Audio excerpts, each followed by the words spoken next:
آج آپ جس جہاز میں بھی ٹریول کرتے ہیں ان میں سے اکثر جہاز بوئنگ کمپنی کے ہوتے ہیں جو امریکہ کی سب سے بڑی ایویشن انڈسٹری ہے، پر اس کی شروعات کچھ اچھی نہیں تھی۔ یہ بات تھی 1909 کی اور جگہ تھی یونائٹڈ اسٹیٹ آف امریکہ، جب ایک مزدور اپنے کام سے فارغ ہو کر پہلی بار ایک ایئر شو دیکھنے جا رہا تھا۔ یہ شو اتنا شاندار تھا جس کو دیکھ کر فوراً اس کے دماغ میں ایک زبردست آئیڈیا آیا کہ کیوں نہ خود کا ایک ایروپلین بنایا جائے، جو سب کے لیے ایک فنی بات تھی کیونکہ اس ٹائم ہوا میں اڑنا ایک خواب تھا جس کو یہ شخص پورا کرنے کی سوچ میں تھا، اور اس شخص کا نام تھا ولیم ایڈورڈ بوئنگ۔ یہ وہی شخص ہے جس کے نام پر آج پوری دنیا میں ہزاروں پلینز اڑتے ہیں، ایک ایسا شخص جس کو نہ اس کے والد کا سہارا ملا نہ کسی کی ہمدردی، ایک ایسا شخص جس کے پاس اچھا خاصا لکڑی کا کاروبار تھا تو اس نے آخر جہاز بنانے کی کیوں ٹھان لی، اور ایک ایسا شخص جس کو US منہ نہیں لگا رہا تھا، اسی کے نام پر آج بڑے بڑے ایئر کرافٹ اڑا رہا ہے، اور اسی نے شروعات کی بوئنگ ایئرپلین کمپنی کی۔ آج آپ سنیں گے بوئنگ کمپنی کس طرح شروع ہوئی اور دنیا کی سب سے پاورفل ایئر لائن بننے کے بعد آج کیسے اپنے سروائیول کی جنگ لڑ رہا ہے۔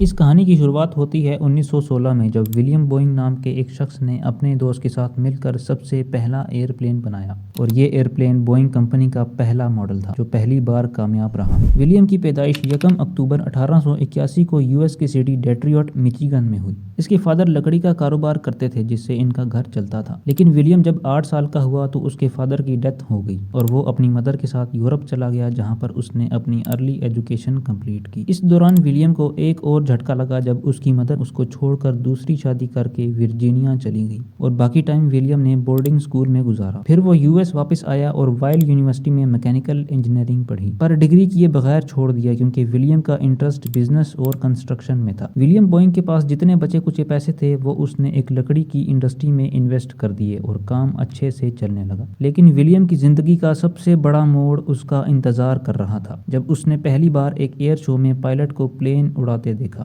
اور یہیں سے اس کے دل میں ایک شوق جاگا خود کا پلین بنانے اور اڑانے کا۔ سب سے پہلے تو ولیم کو خود پلین اڑانا سیکھنا تھا، جس کے لیے اس نے لاس اینجلس کے flying school Glenn L Martin میں پلین اڑانا سیکھا، اور وہیں سے ایک سی پلین بھی خریدا جس کو اس نے سی ٹیل والی سائڈ پر ٹیسٹ کیا۔ لیکن اس دوران ایک مسئلہ ہوا جب لینڈنگ کے ٹائم پر پلین ڈیمیج ہو گیا۔ جب ولیم نے کمپنی سے ریکوری کے لیے کانٹیکٹ کیا تو انہوں نے کہا کہ اب آپ کو کچھ سال انتظار کرنا پڑے گا۔ یہ ولیم کے لیے ایک چونکا دینے والی بات تھی۔ پھر اس نے اپنے دوست جارج کونراڈ ویسٹر ویلٹ جو ایک US نیوی انجینئر تھا اس سے بات کی کہ اب ہم خود پلین بنائیں گے۔ کہنے کو تو یہ ایک جوک تھا، مگر یہاں سے اصل بوئنگ کمپنی کی شروعات ہونے والی تھی۔ چونکہ بوئنگ لکڑی کا بزنس کرتا تھا اور بوٹ بھی بنا لیتا تھا تو اس نے اپنے دوست کے ساتھ مل کر لکڑی کا پہلا پلین بنایا۔ یہ 1916 کی بات ہے اور یہ اس کی اوریجنل پکچر ہے جو بوئنگ پلین کا پہلا ماڈل تھا، جسے انہوں نے نام دیا B&W، یعنی B سے بوئنگ، W سے ویسٹر ویلٹ۔ 15 جون کو اس فلائٹ کا ٹیسٹ کیا گیا، اسموتھ ٹیک آف کیا اور سکسیسفل لینڈنگ کی، جس کے بعد بوئنگ کا کانفیڈنس بڑھنے لگا۔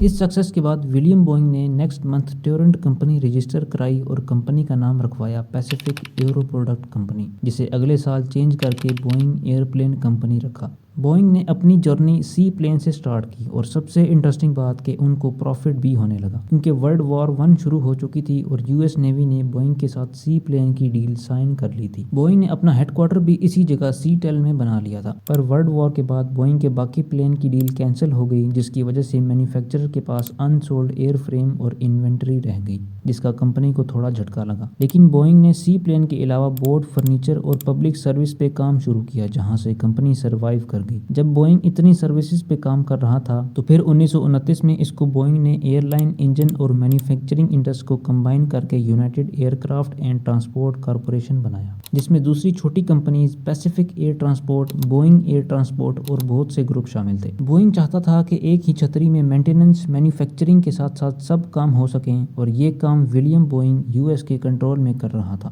جہاں سے بوئنگ کمپنی بوسٹ کرنے لگی۔ پھر 1931 میں اسی کارپوریشن سے ایئر لائن کے 4 گروپس کو ری گروپ کر کے یونائٹڈ ایئر لائن بنایا، لیکن اسی دوران بوئنگ کے لیے ایک ایسا مسئلہ کھڑا ہوا جس نے اسے اندر سے توڑ دیا اور ایون کہ ولیم بوئنگ کو ریٹائر ہونا پڑا۔ مسئلہ یہ ہوا کہ 1934 میں US گورنمنٹ نے ایئر میل سکینڈل اور اینٹی ٹرسٹ انویسٹیگیشن کے بعد یہ ڈیسائیڈ کیا کہ کوئی بھی کمپنی ایئر کرافٹ مینوفیکچرنگ اور ایئر لائن آپریشن دونوں ایک ساتھ اون نہیں کر سکتی، اور ولیم بوئنگ کو اپنے ہولڈنگ سٹیک سے ایگزٹ کرنے پر مجبور کیا۔ پھر مجبوراً آخر ولیم ایڈورڈ بوئنگ نے ریزائن دے دیا اور واپس اپنی لکڑی کے بزنس میں چلا گیا، لیکن بوئنگ کمپنی چلتی رہی جس کو کوئی اور لیڈ کر رہا تھا۔ ولیم کی بنائی گئی اس کارپوریشن کا بریک اپ ہو گیا اور 3 کمپنیز بنائی گئی: Boeing airplane company, United Aircraft Corporation, United Airline. اس کے بعد پراپر بوئنگ کمپنی نے اپنے پلین بنانا شروع کیے جس میں larger aircraft, flying boat اور ملٹری بمبر شامل تھے۔ ساتھ ہی ورلڈ وار 2 شروع ہو گئی اور ایک بار پھر سے بوئنگ کمپنی کا رول ملٹری پروڈکشن میں بڑھ گیا۔ آج بھی US کے ایڈوانس فائٹر جیٹ کی پروڈکشن بوئنگ ہی کرتا ہے، جس میں F-18 اور اپ کمنگ فائٹر جیٹ F-47 شامل ہے۔ سادہ لفظوں میں بتاؤں تو بوئنگ کمپنی نے وار سچویشن میں بہت گرو کیا ہے۔ ناظرین، 1954 وہ ٹرننگ پوائنٹ تھا جب بوئنگ نے کمرشل ایئر لائن میں انٹری ماری اور بوئنگ 367-80 پروٹوٹائپ بنایا جس میں J-57 کے 4 انجن لگے تھے، جو اس وقت B-52 بمبر اور فائٹر جیٹس میں استعمال ہوتے تھے، جسے اس ٹائم سب سے ایڈوانس انجن مانا جاتا تھا۔ خیر، جولائی 1954 کو اس کی پہلی ٹیسٹ فلائٹ تھی جس میں صرف 3 کریو ممبر تھے، جو سکسیسفل رہی، جس کے بعد بوئنگ جیٹ ایج میں بھی لیڈ لے گیا اور اپنے نیکسٹ پلین 1957 کو بوئنگ 707 بنایا، جو 367 کا اپ گریڈ ورژن تھا، جس کو دیکھ کر پانام کمپنی نے 20 بوئنگ 707 آرڈر کیے، جو بوئنگ کا پہلا کسٹمر تھا۔ ساتھ ہی 60s میں پاکستان انٹرنیشنل ایئر لائن نے بھی بوئنگ 707 پلین خرید کر پہلا ایشین ایئر لائن آپریٹر بن گیا اور اسی کے ساتھ بوئنگ اپنے ایرا کی پیک پر جا رہا تھا۔ چند سالوں کے بعد بوئنگ کمپنی اپنے پلین کی لینتھ کو بڑھانے جا رہی تھی، جس کے لیے واشنگٹن میں ایک نیو فیکٹری بنائی اور 1968 میں اپنا جمبو جیٹ پلین بوئنگ 747 بھی بنا ڈالا، جس کی ڈیل بھی پانام کمپنی نے پہلے سے ہی کر لی تھی اور ایک ہی جھٹکے میں 25 بوئنگ 747 آرڈر کر لیے تھے، جسے 1969 کو پہلے پلین کے ساتھ ڈیلیور کر دیا گیا، جس کی کاسٹ $525 ملین ہے اور یوں بوئنگ کی سیل بڑھتے بڑھتے 80+ کنٹریز تک پہنچ گئی۔ اس پلین کی بات کی جائے تو یہ دنیا کا سب سے بڑا اور لگژری سے کم نہیں تھا، جو 70s کے دور میں بہت بڑی بات ہے، اور اسی طرح کا اسپیشل موڈیفائڈ بوئنگ 747-200 بھی خاص طور پر US پریزیڈنٹ کے لیے بنایا، جس کو آپ ایئر فورس 1 کے نام سے جانتے ہیں۔ ساتھ ہی بوئنگ کمپنی نے اسپیس سروس اپولو پروگرام میں بھی ناسا کی مدد کی، جو اس ٹائم نیا بنا تھا۔ پھر 1993 میں بوئنگ نے اپنا سب سے فیمس پلین بوئنگ 777 بنایا، جسے قطر، UAE اور فرانس جیسے ملک استعمال کرتے ہیں۔ بوئنگ کو بڑھتے ہوئے دیکھ کر 1997 کو US کی ڈیفنس کمپنی میکڈونلڈ ڈگلس نے کولیب کر لیا اور اس کے بعد بوئنگ نے US ایئر فورس کے لیے بوئنگ C-32A بنایا، جو بوئنگ 757-200 کا ملٹری ورژن ہے، جس کا کال سائن ایئر فورس 2 ہے۔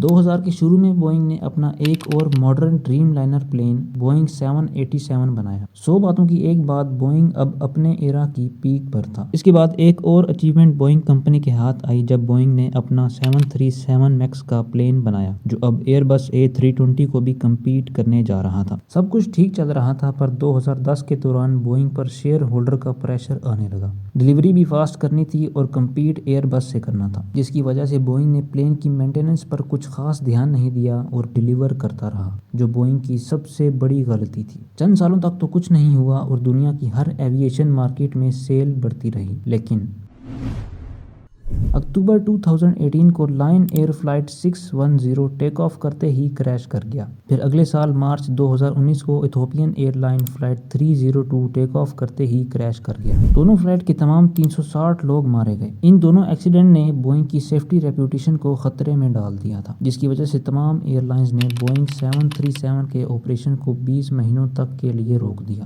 انویسٹیگیشن میں پتہ چلا کہ بوئنگ نے اپنے اس پلین کے اندر MCAS سسٹم، جو ایک آٹومیٹڈ سسٹم ہوتا ہے جسے پلین کی پچ کنٹرول کے لیے ڈیزائن کیا گیا تھا، لیکن سنگل سینسر میل فنکشن نے سسٹم کو غلط ڈیٹا دیا اور پلین کریش کر گیا۔ سمپل بتاؤں تو یہ سسٹم اینگل آف اٹیک کے بڑھنے سے آٹومیٹیکلی پلین کی نوز کو ڈاؤن کر دیتا ہے، جس کا کنٹرول پائلٹ کے پاس بھی نہیں رہتا۔ یہ تھا تو ایک ایڈوانس فیچر ہی، لیکن بوئنگ نے ایئر لائنز اور پائلٹ کو اس سسٹم کے بارے میں پراپرلی ٹریننگ ہی نہیں دی اور مینول میں اس کا مینشن بھی صحیح نظر نہیں آتا تھا۔ اس مس مینجمنٹ کی وجہ سے بوئنگ کمپنی کا برانڈ امیج انجینئرنگ سے کارپوریشن گریڈ تک گر گیا، جس سے ڈائریکٹ $20 بلین کا لاس ہوا۔ $60 بلین کے آرڈر کینسل ہو گئے اور سٹاک مارکیٹ بھی کریش کر گئی۔ بوئنگ کو کانگریس ہیئرنگ فیس کرنی پڑی اور یہاں تک کہا گیا this plane is designed by clowns supervised by monkey. مطلب آپ سوچیں، جس کمپنی نے اتنی اسٹرگل کی، ہزاروں پلینز بنائے، بلکہ دنیا کا سب سے پاورفل جیٹ B-52 بمبر بنایا، اور اس کو اس طرح سے ٹریٹ کیا جا رہا تھا۔ یہ نقصان بوئنگ جھیل ہی رہا تھا کہ کووڈ آ گیا، جس کی وجہ سے بوئنگ فائنینشیل کرائسس میں پھنس گیا۔